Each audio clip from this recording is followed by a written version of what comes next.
पत्नी बनी सोने की चिड़िया। एक गांव में प्रताप नाम का ठाकुर रहता था। ठाकुर बहुत अमीर था और गांव के लोगों का मुखिया भी था। कोई भी परेशानी होती तो गांव के सब लोग ठाकुर के पास अपनी परेशानी लेकर जाते और उस पर ठाकुर जो फैसला सुनाते गांव वाले वो मानते थे। इसीलिए गांव में ठाकुर की चलती थी। ठाकुर का एक बेटा था कुमार। कुमार को ठाकुर ने बहुत प्यार से पाला पोसा और बड़ा किया था और आगे की पढ़ाई के लिए उसे ठाकुर विदेश भेज देता है। कुछ सालों बाद कुमार का ठाकुर के पास फोन आता है। प्रणाम पिताजी। जीते रहो बेटा। और वहां सब कैसा चल रहा है? बहुत बढ़िया चल रहा है पापा। अब मेरी पढ़ाई पूरी होने वाली है तो मैं कुछ महीनों में घर आ रहा हूँ। अरे वाह, ये तो बहुत अच्छी बात है। जल्दी आ जाओ, तुम्हें देखे हुए बहुत दिन हो गए।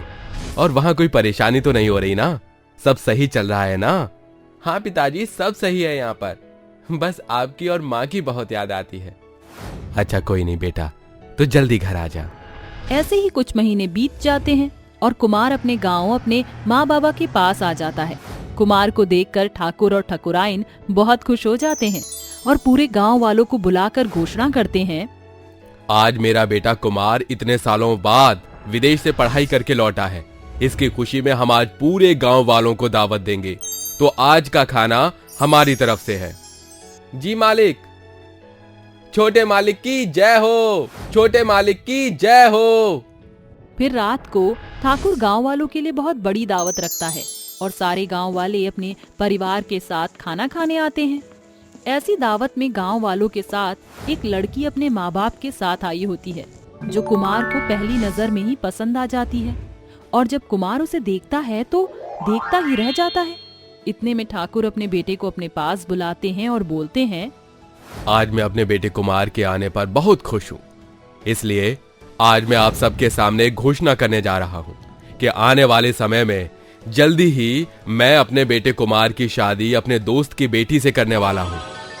पापा, ये क्या कह रहे हो आप? ठीक ही तो कह रहा हूँ। तेरी पढ़ाई खत्म हो गई है और अब तेरी शादी की उम्र भी हो गई है। गांव वाले अपने छोटे मालिक की शादी की खबर सुनकर बहुत खुश हो जाते हैं, लेकिन कुमार की आंखें गांव की उसी सुंदर लड़की को देख रही थीं जिसे पहली बार देखकर वो उसे देखता ही रह गया था। पर वो लड़की वहां से गायब हो चुकी थी। फिर सारे गांव वाले अपने घर चले जाते हैं। ऐसे ही कुछ दिन बीत जाते हैं। फिर एक दिन कुमार अपने एक दोस्त रमेश के साथ ऐसे ही अपने गांव में घूम रहा होता है तो कुमार को खेत में वही लड़की दिखती है। तो वो अपने दोस्त से पूछता है, रमेश, ये लड़की कौन है? क्या तू इसे जानता है? हाँ भाई, हमारे गांव के रामू काका की बेटी लक्ष्मी है ये। क्यों, क्या हुआ? ऐसे ही लक्ष्मी को मैंने उस दिन दावत पर देखा था और उसे देखते ही मैं इसे दिल दे बैठा। मुझे ये बहुत पसंद है। मैं इसी से शादी करूंगा। कुमार भाई, आप क्या बोल रहे हैं? ठाकुर जी आपका अच्छे घर में रिश्ता करेंगे, फिर लक्ष्मी क्यों? आप लक्ष्मी के चक्कर में मत पड़ो। जैसा ठाकुर कहते हैं वैसा करो। क्यों, इसमें क्या दिक्कत है?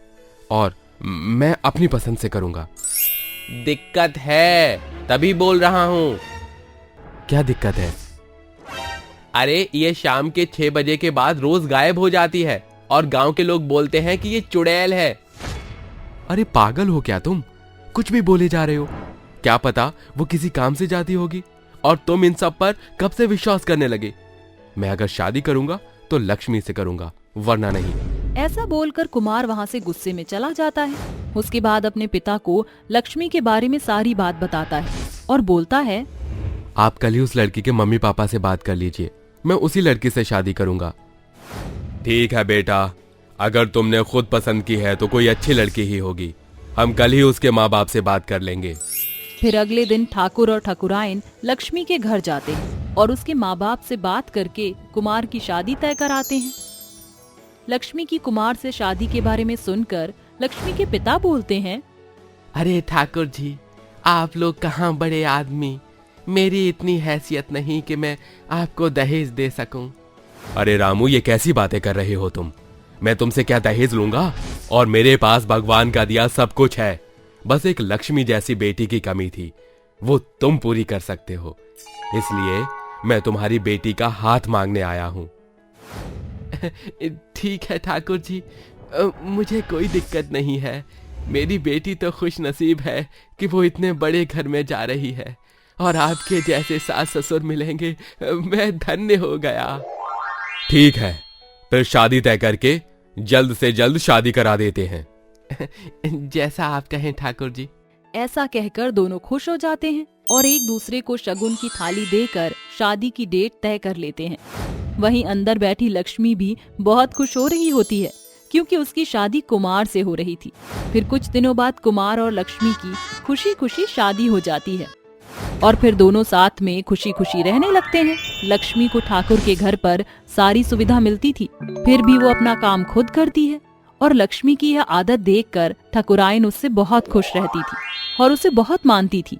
ऐसे ही सब कुछ सही चल रहा था कि एक दिन कुमार का दोस्त रमेश उसे फिर से 6 बजे शाम को घर से दूर जंगल में जाते हुए देख लेता है और जाकर कुमार को सारी बात बता देता है। तुम्हारा दिमाग खराब हो गया है क्या? ये कैसी बहकी बहकी बातें कर रहे हो? लक्ष्मी मेरी बीवी है, उसके खिलाफ मैं एक शब्द नहीं सुन सकता, समझे? तुम ऐसे नहीं मानोगे, तुम्हें सबूत दिखाऊंगा तब तुम मानोगे। ऐसा कहकर रमेश अगले दिन कुमार को लक्ष्मी पर नजर रखने को बोलता है और लक्ष्मी भी रोज की तरह शाम को 6 बजे किसी काम के बहाने से जंगल की ओर निकल जाती है। फिर रमेश और कुमार उसका पीछा करते हुए उसी दिशा में चले जाते हैं। कुछ दूर जाकर दोनों देखते हैं तो उन्हें अपनी आंखों पर विश्वास नहीं होता क्योंकि लक्ष्मी जंगल में एक पेड़ के पास जाकर सोने की चिड़िया में बदल जाती है। इसीलिए वह रोज शाम को 6 बजे घर से जाती थी क्योंकि वह शाम को 6 बजे अपने असली रूप में आने लगती थी। जब लक्ष्मी सोने की चिड़िया में बदल जाती है तो कुमार उसके पास जाकर पूछता है, कौन हो तुम और तुमने मुझे धोखा क्यों दिया? तुम तो लक्ष्मी थी ना, क्या यही तुम्हारा असली रूप है? नहीं कुमार, तुम गुस्सा मत हो, मैं तुम्हें सारी बात बताती हूँ। मैं परीलोक की एक सुंदर अप्सरा थी। एक ऋषि के श्राप की वजह से मैं एक सोने की चिड़िया में बदल गई थी और इस श्राप से मुक्त होने का एक ही रास्ता था कि मुझे ऐसे आदमी से शादी करनी थी जो मुझसे बहुत प्यार करता और मुझे तुम्हारी आंखों में वही प्रेम नजर आया। इसी वजह से मैंने तुमसे शादी की। तुम मुझे गलत मत समझना, लेकिन मैं भी तुमसे बहुत प्यार करती हूँ। लेकिन अगर तुम मेरी असलियत जानकर मुझे छोड़ना चाहते हो तो छोड़ सकते हो। मैं भी तुमसे बहुत प्रेम करता हूँ लक्ष्मी, और मैं तुम्हें किसी हाल में नहीं छोड़ूंगा। तो क्या हुआ अगर तुम सोने की चिड़िया हो? मैं तुम्हें इस श्राप से मुक्त होने में मदद करूंगा। ऐसा बोलकर दोनों एक दूसरे के गले लग जाते हैं और फिर एक साथ बैठ जाते हैं। रमेश को भी यह सब देखकर लक्ष्मी पर दया आ जाती है और वो किसी को ये सब नहीं बताने का वादा करता है और फिर चला जाता है। फिर थोड़ी देर बाद सोने की चिड़िया फिर से लक्ष्मी के रूप में आ जाती है और कुमार के साथ वापस घर चली जाती है। उसके बाद कुमार भी शाम को 6 बजे उसके साथ उसकी सुरक्षा के लिए जाने लगता है। ऐसे ही सब कुछ सही चल रहा होता है कि एक दिन ठाकुर के घर में बहुत बड़ी आपदा पड़ती है और उनका सारा जमीन जायदाद नीलाम हो जाता है और सब रोड पर आ जाते हैं। तब लक्ष्मी अपने साथ उन सबको उसी पेड़ के पास ले जाती है जहां वो रोज सोने की चिड़िया बनने जाती थी और शाम को 6 बजे अपने पूरे परिवार के सामने वो अपने असली रूप में आ जाती है और रोज उन्हें ढेर सारा सोने का सिक्का और सोने का अंडा देती है, जिससे ठाकुर फिर से अमीर हो जाते हैं और उनका पूरा परिवार खुशी खुशी रहने लगता है। तब कुछ दिन बीत जाने के बाद वही ऋषि शाम को उसी पेड़ के पास आते हैं जब लक्ष्मी वहाँ सोने की चिड़िया के रूप में होती है और उसे श्राप से मुक्त कर देते हैं। इसके बाद लक्ष्मी हमेशा के लिए एक सुंदर लड़की बन जाती है और कुमार के साथ खुशी खुशी रहने लगती है।